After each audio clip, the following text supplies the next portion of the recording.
We're learning more tonight about a deadly car crash at speeds alleged to be over 100 miles per hour. A man is dead after being hit by a car in Midtown. It's just tragic. The crash happened on the 10 freeway in Fontana, killing 4 people. Investigators tell us there is a possibility that this was the result of a DUI. Eyewitnesses say it appeared the driver didn't realize he had struck the boy and his mother until it was too late. These are only a few of the estimated 38,800 deaths on American streets in 2019. And possibly even more tragically, we actually have the technology to prevent many of those deaths. We're just not using it.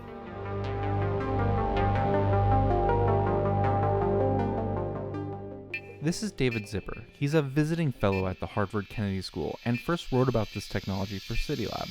What is the risk for people in the United States for car fatalities? What has been the trend there? Well, it's not been good. In the last decade, in America, overall road and street fatalities have been relatively flat, but that masks some big differences. If you're inside of an automobile, it's actually gotten safer. Fatalities have gone down over the last decade, but they've spiked for pedestrians and for cyclists, between 38 and 45% over the last decade. And meanwhile, if you compare the United States to other OECD countries, other Western countries, especially in Europe, we're doing much worse. In Helsinki, Finland last year, there were literally 0 deaths.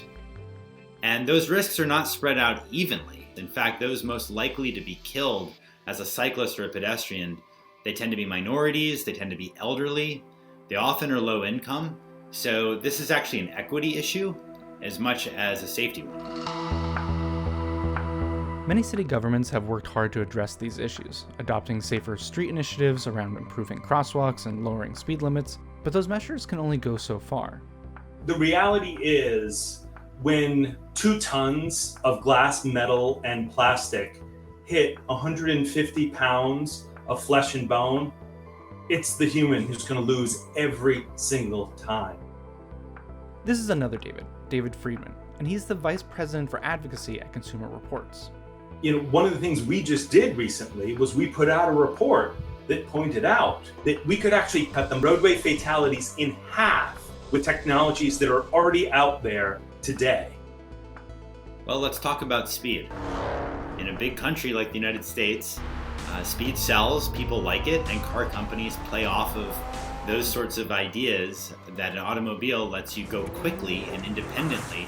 I'm reminded of an advertisement for the Dodge Charger that I saw myself when I was watching the Super Bowl a few years ago. It's a wonderful thing, this game. It really plays on these ideas of being American. To bring an entire nation together. And being loyal. Glorious moment in time. We are thankful. Mainly because the streets are just empty as hell right now.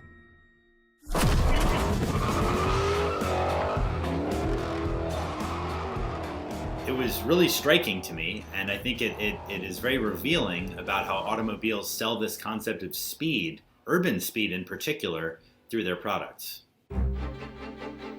I mean, when you sort of look back at history, the automobile really showed up in American cities. It changed the speed of the street. That's Lita Reynolds. All right, let's do it. She's the general manager for the Los Angeles Department of Transportation. And as she explains, lowering the speed of vehicles can dramatically shift fatality rates. If you are hit by a car that is traveling 20 miles an hour or slower, you have an 80 to 90% chance of surviving that crash if you're on foot. Once that car is going 40 miles an hour, your chance of surviving that crash plummets down to about 20%. Cities throughout the United States have been really trying to keep especially vulnerable pedestrians and cyclists safe by reducing speed limits or encouraging drivers to go slower. The problem is that they can violate that speed limit. However, there is a technological solution, a simple device called a speed governor or a speed limiter. The speed governors have been around for literally over a century. Today, you can have a speed governor that is pretty simple, saying, the vehicle can never go above 40 miles an hour, or you can have a quote-unquote smart speed governor that would adjust to the surrounding speed limit. Are there any laws in the books, or is there any government action to sort of put these in cars? Well, no. In the United States, there's really been no effort to require or even encourage speed limiters, speed governors to be installed on personal vehicles. In Europe, regulators have been more aggressive. All new vehicles bought and sold in the European Union from the year 2022 will have to be fitted with a so-called intelligent speed assistance technology. The speed governors there are going to be smart in that they will use data from a variety of different sources to adjust based on what the surrounding speed limit is. But, and this may end up being a big but, a driver will be able to overcome the limit by keeping a foot pressed down on the accelerator. That may be helpful for a driver who wants to, say, get around a truck on the highway, but it does open questions about just how much protection will be afforded to pedestrians and cyclists from a truly reckless driver. But there are technologies out there that can help prevent some of the most dangerous drivers from ever even taking the wheel. A woman suspected of driving under the influence is dead this morning after driving. Many roadway fatalities occur within a quarter mile of a pub, bar, drinking establishment, which means either the driver or the pedestrian, or sometimes both, have been impaired. This is Greg Winfrey, the director of the Texas A&M Transportation Institute, and he points to one maybe obvious technology, the breathalyzer. Breathalyzers are typically used to ensure compliance from folks that have been convicted of a drunk driving offense. So there's stigma. Would I want to voluntarily put on my vehicle a device that to a passerby might say, this guy's a DUI guy? The auto industry, with some regulators, has been developing some new technologies in a program called DADS, or DADSS, that would actually look at a driver's breath or their touch on the steering wheel to be able to passively determine if there's alcohol in their system, and then, frankly, they wouldn't be able to operate the vehicle.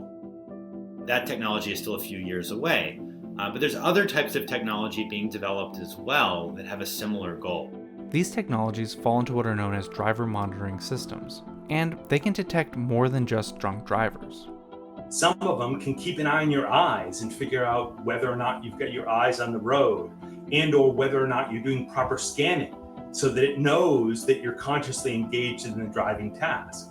So these sorts of driver monitoring systems are still quite rare, and they're really put only onto luxury vehicles.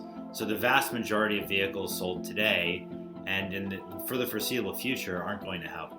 Yeah, the only exposure I've had to this kind of technology is there's these Subaru ads right now where, parents are kind of worried about their phone-addicted teens out driving and getting into these sort of horrific accidents. Parents have a way of imagining the worst. Automakers are trying to differentiate themselves with the quality of their safety technology. There's another one that Honda did a couple of years ago about a guy named Mark. Mark is the best husband and father you could ask for. Who is praised by lots of people. Great guy. Best man at my wedding. Just gotta keep him off the dance floor. And then it shows Mark crossing a street, and he's not really paying attention, and he's almost hit by a Honda, but the Honda uses its pedestrian detection system to spot him, and the driver stops in time. Pedestrian detection systems are one version of sort of like a broad category of safety technologies known as Advanced Driver Assistance Systems, or ADAS. Engaging green light. Oh my God. Automatic emergency braking, smart cruise control or adaptive cruise control, lane assist, all of those are ADAS systems. Those are all important safety features when you're thinking about cars operating in higher speed, simpler environments, but they are almost useless when you're talking about vehicles that are operating in complicated urban environments. AAA did a study recently showing that they're highly suspect when detecting a pedestrian at night or when the vehicle is making a right-hand turn. They do a really poor job even detecting adult pedestrians, only detecting adult pedestrians about 60% of the time. And then when it comes to smaller pedestrians and children, they hardly detected them at all. In another study, AAA also found that other ADAS technology like lane assist and adaptive cruise control were simply unreliable. Over 4,000 miles of driving, researchers encountered an issue about every 8 miles. And I assume this technology, along with any other technology, it'll only get better over time. But I'm curious, with this technology already out there, who's really pressuring these car companies to improve it, to make it better? As of now, really no one. This is all voluntary work that's being done by the automakers, and some of them really do invest a lot of money and effort in it. Some don't, but it's really up to them. The shoulder belt and lap belt are now combined so that one buckle secures both belts. The reason we have seat belts, the reason we have anti-lock brakes is because it was mandated by the government. Historically, however, government action around safety often faces backlash, both by automakers and drivers. It's always been a struggle to get safety technology into automobiles. It took decades to make airbags, which are commonplace today, be mandatory. In 1974, the federal government tried to impose what's called a safety belt interlock, so you couldn't turn on your car if you weren't wearing a safety belt. And within a year, auto interests and drivers were so irate that they forced Congress to backpedal. So there's a long history of challenges made, sometimes from drivers, oftentimes from auto companies themselves. Multiple car makers and the automaker lobbying group Alliance for Automotive Innovation declined to comment for this story. The car is so entangled with American ideas of independence. Built for freedom. And cars mean that to Americans. The open road, power, and rebellion. Nobody can tell you how to drive or what to do. It's all about you.